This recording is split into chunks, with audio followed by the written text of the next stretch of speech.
প্রিয় শিক্ষার্থীবৃন্দ, তোমাদের সবাইকে আবারও নতুন একটি ক্লাসে স্বাগত জানাচ্ছি। আমি Shipon Alam sir, assistant professor, হিসাব বিজ্ঞান বিভাগ, সরকারি সাদাত কলেজ।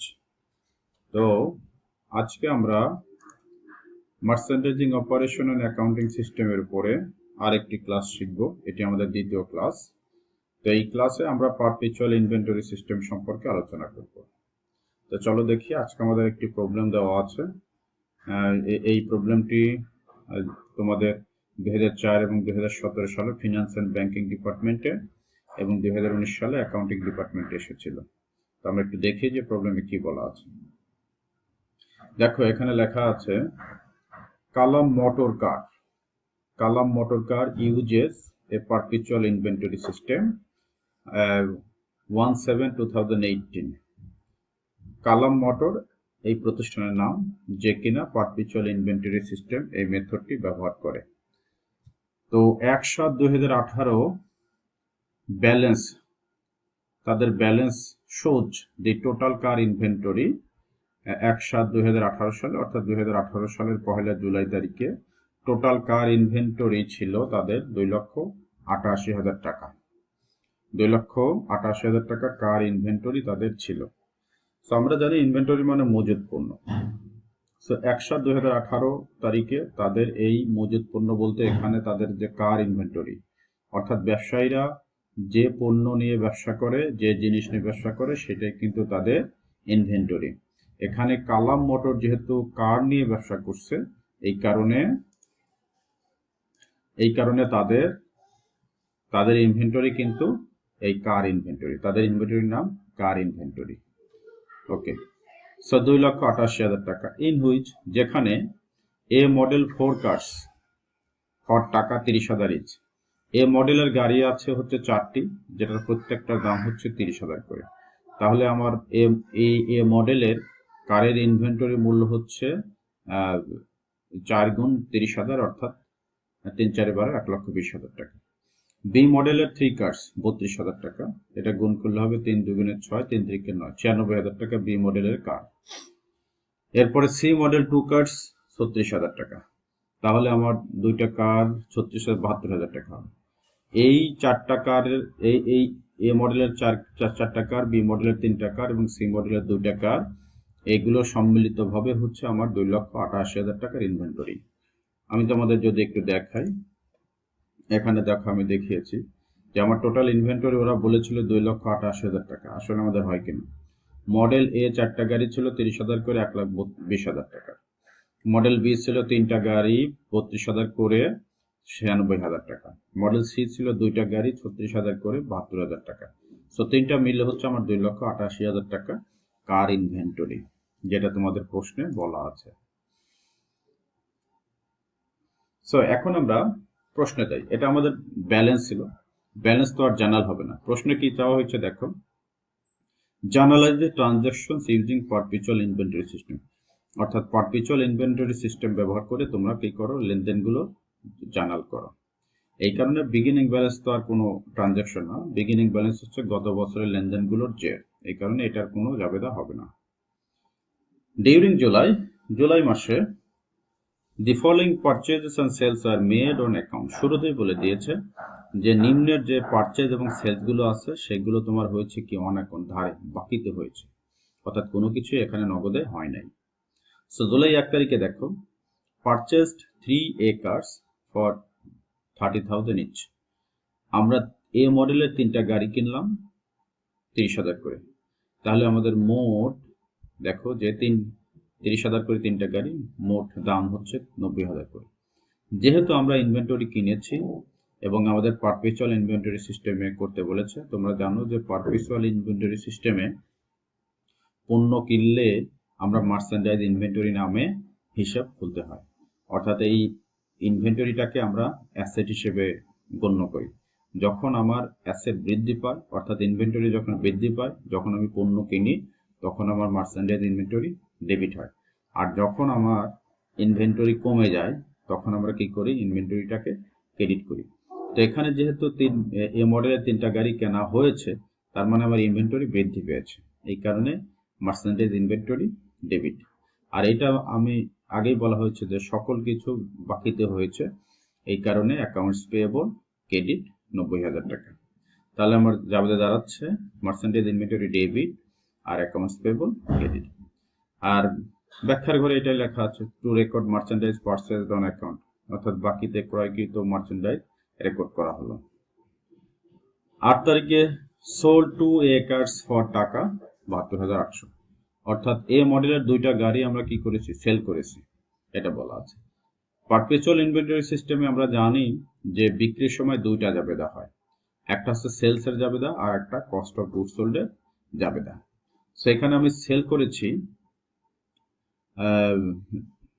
এ মডেলের দুইটা গাড়ি 72,800 টাকা দিয়ে। 72,800 টাকায় আমরা কি করেছি, যে এ মডেলের দুইটা গাড়ি বিক্রি করেছি। এখানে কিন্তু ইস কথা বলা নেই, তার মানে এই দুইটা গাড়ির দামই হচ্ছে 72,800 টাকা। সো আমরা প্রশ্নে বলা হয়েছিল যে সকল সেল এবং পারচেজ বাকিতে হয়েছে অন অ্যাকাউন্ট, এই কারণে এইটাও বাকিতে হয়েছে, এটা ধরতে হবে। এই কারণে আমরা সেলের জাবেদা দেই। বাকিতে সেলের জাবেদা হচ্ছে অ্যাকাউন্ট রিসিভেবল ডেবিট আর সেলস ক্রেডিট 72,800 টাকা। আর আমার কস্ট, এই মডেলের গাড়ির যে কস্ট দেওয়া ছিল শুরুতে, সেটা কিন্তু আমাদের কস্ট বের করতে গেলে ওইটা আমাদের ধরতে হবে। এই মডেলের যে আমাদের কস্ট ছিল কত, 30,000 করে, তাহলে দুইটা গাড়ির দাম হবে 60,000 টাকা। এটাই কিন্তু এখানে দেখানো আছে। So cost goods sold debit 60,000, আর আমার মার্চেন্ডাইজ কমে গিয়েছে, বিক্রি করলে মার্চেন্ডাইজ কমে যায়, এই কারণে মার্চেন্ডাইজ ইনভেন্টরি ক্রেডিট। অর্থাৎ আমি যে গাড়িগুলো বিক্রি করেছি সেই গাড়িগুলোর আমার ব্যয় ছিল 60,000 টাকা, এবং ওই গাড়িগুলো যেহেতু আমার কমে গিয়েছে, ইনভেন্টরি কমে গিয়েছে, এই কারণে ইনভেন্টরি ক্রেডিট। তাহলে আমার দুইটা জাবেদা, এক নম্বর জাবেদা হচ্ছে সেলসের অ্যাকাউন্ট রিসিভেবল ডেবিট আর সেলস ক্রেডিট, দুই নম্বর হচ্ছে কস্ট অফ গুডস সোল্ডের জাবেদা, cost of goods sold debit এবং মার্চেন্ডাইজ ইনভেন্টরি ক্রেডিট। ওকে, এখন আমরা 11 তারিখে যাই।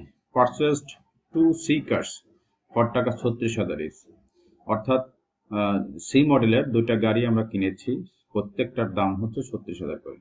তাহলে 36 দুগুণে 72,000 হবে, আগের মতোই, যে মার্চেন্ডাইজ ইনভেন্টরি ডেবিট 72,000 আর অ্যাকাউন্টস পেবল ক্রেডিট 72,000 টাকা, যেহেতু আমরা বাকিতে কিনেছি। 14 তারিখে আমরা আসো,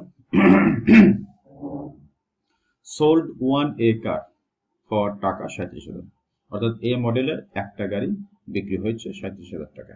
তাহলে আমরা সেলের সময় জানি যে দুইটা জাবেদা হবে, একটা হচ্ছে সেলসের জাবেদা, সেলস ভ্যালুর জাবেদা, আর একটা হচ্ছে কস্ট ভ্যালুর জাবেদা। সো আমরা যেহেতু সেল করেছি 37,000 টাকা, এই কারণে অ্যাকাউন্ট রিসিভেবল ডেবিট 37,000 আর সেলস ক্রেডিট 37,000 টাকা।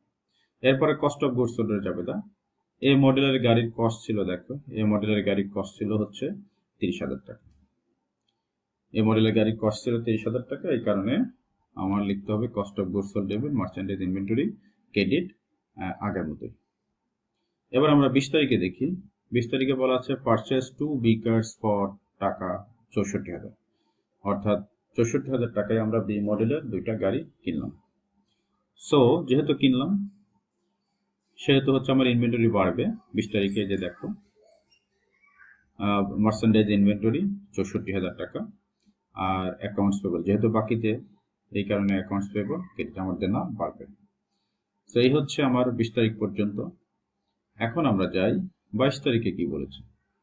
22 তারিখে বলেছে দেখো return on B car, return আসলে অন হবে না, এখানে মেবি ওয়ান হবে।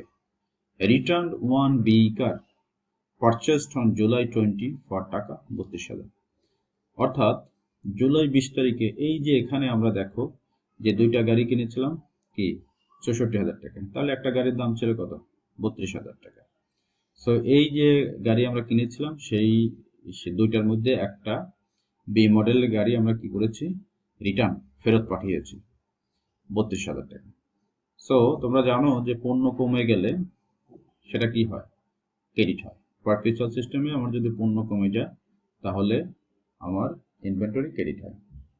এইখানে যেহেতু আমরা পণ্য ফেরত পাঠিয়েছি তাহলে আমার মার্চেন্ডাইজ ইনভেন্টরি কমে গিয়েছে, এই কারণে মার্চেন্ডাইজ ইনভেন্টরি ক্রেডিট। আর যেহেতু এটা আমি ধারে কিনেছিলাম ফেরত পাঠিয়েছি, তাহলে আমার দায়ও কমে গেছে, অর্থাৎ অ্যাকাউন্টস পেবল আমার দায় কমে গেছে। তো দায় কমলে ডেবিট হয়, এই কারণে অ্যাকাউন্টস পেবল দেখো ডেবিট, অ্যাকাউন্টস পেবল ডেবিট 32,000 আর মার্চেন্ডাইজ ইনভেন্টরি ক্রেডিট 32,000। সো এই হচ্ছে আমাদের 22 তারিখের জাবেদা। এরপরে আমরা 24 তারিখের জাবেদা দেখি। 24 তারিখে দেখো বলেছে সোল্ড 3 সি কার্স ফর টাকা 24,000 ইচ। প্রত্যেকটা সি মডেলের গাড়ি আমরা কি করেছি 24,000 টাকা করে 3টা সি মডেলের গাড়ি বিক্রি করেছি। তাহলে 24,000 যেহেতু একটা, তাহলে 3 দিয়ে গুণ দিলে 3 24 72,000 টাকা। সো 72,000 টাকায় আমরা 3টা সি গাড়ি বিক্রি করেছি। স্যার তোমাদের আগেই বলেছি পারপিচুয়াল সিস্টেমে সেলস করলে 2টা জাবেদা দিতে হয়, একটা হচ্ছে সেলসের জাবেদা আর একটা হচ্ছে কস্ট অফ গুডস এর জাবেদা। দেখি 24 তারিখে কি করেছে, এই যে দেখো 24,000 গুণ 3 72,000। সো অ্যাকাউন্ট রিসিভেবল ডেবিট 72,000 আর সেলস ক্রেডিট 72,000 টাকা। তো আর একটা হচ্ছে যে এই সি মডেলের গাড়ির আমরা দেখব, আচ্ছা এখানে 24 তারিখে 24,000 করে প্রত্যেকটা বিক্রি হয়েছিল। আচ্ছা, তো সি মডেলের গাড়ির আমার দেখো প্রত্যেকটার দাম ছিল কিন্তু 36,000 আর আমি বিক্রি করেছি কিন্তু 24,000, তার মানে লস হয়েছে। সো আমার অ্যাকাউন্ট রিসিভেবল ডেবিট এটা হচ্ছে আমার সেলস ভ্যালু 72,000 আর আমার কস্ট ছিল দেখো প্রত্যেকটার কিন্তু কস্ট ছিল 36,000 করে, তাহলে 3টা মডেলের গাড়ি আমার কস্ট হচ্ছে 1,08,000 টাকা। So cost of goods sold debit আর মার্চেন্ডাইজ ইনভেন্টরি ক্রেডিট। ওকে, তো তার মানে আমরা কিন্তু এখানে অনেক লস করেছি, অর্থাৎ 1,08,000 টাকার ইনভেন্টরি সেটা আমরা 72,000 টাকায় বিক্রি করেছি, এখানে অনেক লস হয়েছে। তো লস যেহেতু এখানে আমাদের ক্যালকুলেশন করতে বলে না, এই কারণে এখানে এটা নিয়ে কোনো কনসার্ন নেই। যা আমার সেলস ভ্যালু আসবে সেটা আমি লিখব আর যা আমার কস্ট ভ্যালু হবে সেটা আমি দিয়ে জার্নাল করব। এবারে শেষ নাম্বার, সেটি হচ্ছে যে 28 নম্বর তারিখ, সোল্ড 1 বি কার ফর টাকা 21,000। বি মডেলের একটা গাড়ি 21,000 টাকায় বিক্রি করা হলো। আমি দেখি বি মডেলের গাড়ির প্রত্যেকটার দাম ছিল কিন্তু 32,000 করে, অর্থাৎ এইটাও কিন্তু লসে বিক্রি হচ্ছে। সো সোল্ড হলেই আমার কি করতে হবে, 2টা জাবেদা, একটা হচ্ছে সেলস ভ্যালুর জাবেদা আর একটা হচ্ছে কস্ট ভ্যালুর জাবেদা। সো এখানে যেহেতু একটা গাড়ি বিক্রি হয়েছে এই কারণে অ্যাকাউন্ট রিসিভেবল ডেবিট 21,000 আর সেলস ক্রেডিট 21,000। আর কস্ট অফ গুডস সোল্ড আমি আগেই তোমাদের দেখালাম যে আমার এই বি মডেলের গাড়ির কস্ট ছিল হচ্ছে প্রত্যেকটা 32,000।